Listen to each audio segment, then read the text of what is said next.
আসসালামু আলাইকুম প্রিয় ভাই বোনেরা, আমরা আসছি পাবনা চাটমোহর উপজেলায় বিলকুরুলিয়ায়। আমরা বিনা চাষে রসুন চাষের আবাদের যে পদ্ধতিটা, সেই পদ্ধতিটা আমরা দেখার জন্য আসলাম এবং কৃষক ভাইদের সাথে আমরা কথা বলবো।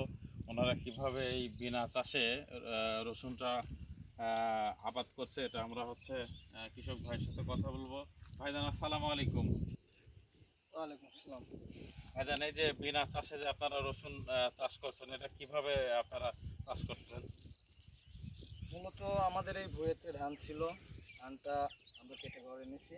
তো গুঁড়াটা থাকে আর কি, ধানটা একটু বড় করে কাটা হয়, খড় বলা হয় যেটাকে আর কি। তো ওইটা আমরা কাঁচি দিয়ে সমান করে কাটছি। তো ওইটা দিয়ে কাটার পরে তো ফার্স্টে দেখলাম যে আসলে জমিতে জো আছে কিনা, লাগানোর উপযুক্ত কিনা।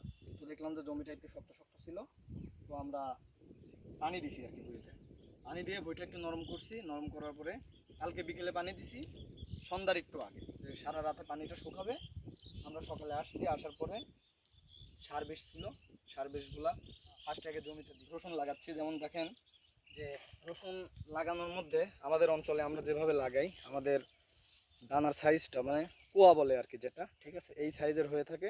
দেখেন ম্যাক্সিমাম কিন্তু সব এই সাইজের। আমরা হাতে 4টা করে দিই আর কি। যেমন আপনি দেখতে পারেন এইদিকে আমার 4 আঙ্গুল, এদিকেও 4 আঙ্গুল। যখন আমাদের লাগানো হবে, লাগানোর পরে আমরা ওই যে খড়গুলো দেখতে পাচ্ছেন, ওই খড় দিয়ে আমরা সুন্দর করে একটু পাতলা, বেশি মোটাও না আবার বেশি পাতলাও না, হালকা করে মিডিয়াম করে আমরা পুরা ভুঁইটা বিছাই দেবো। এটা খড়টা পুরা ভুঁই খড়টা কিভাবে আপনারা বিছাই দেন এই রসুনের উপর, এটা প্রক্রিয়াটা একটু দেখাই দিলে আমি অত্যন্ত খুশি হব।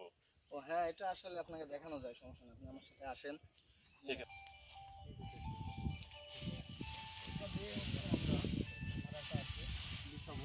তো আপনার এইখানে একটা জিনিস খেয়াল রাখতে হবে, এই যে রসুনগুলো যে আমরা লাগাইছি, হ্যাঁ, যে সেভাবে কিন্তু পাড়া দেওয়া যাবে না। এই যে লাইন আছে, লাইন বাই পাড়া দিতে হবে।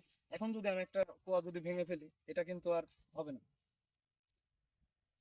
ধন্যবাদ ভাই, আপনাকে অসংখ্য ধন্যবাদ। প্রিয় দর্শক, আমাদের সাথে থাকার জন্য অসংখ্য ধন্যবাদ এবং পরবর্তীতে ভিডিও দেখার জন্য সবাইকে অগ্রিম শুভেচ্ছা। আসসালামু আলাইকুম।